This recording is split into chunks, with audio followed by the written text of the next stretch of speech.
सानो सुन त भन त सानो ठुलपाटा बाँधेर आँखा गरे तिमी खत्तै झर त म पछि आउँदै गर्छु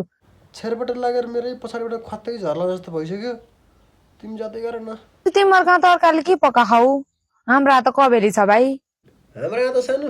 मासु आज त मासु भात स्याप स्याप पार्ने हो ए मासु हुँदा पनि नभनेको कस्तो आउने नि अलिकति ल्याइदेऊ न मलाई मासु भनेपछि फेरि तिम्रो तिर्न तर खुल्छ ओहो ल ल अहिले अलिकति ल्याइदिन्छु चाहनुलाई हाउ तिमीले हिँड न औ मलाई टिप्न जाम अचार बनाउँला के तिमीलाई एकपल्ट मलाई एकपल्ट गरौँला जान्नमा त सानो बल्ल बल्ल 300 रुपियाँ 83 सोमलाई एनिपल हेर्नु परेन हेलो कस्तो आहाई सानो तिम्रो त आवाज रुवाजै सन्चो भएन हेर न सानो औषधि कति खाएँ निकै हुन्न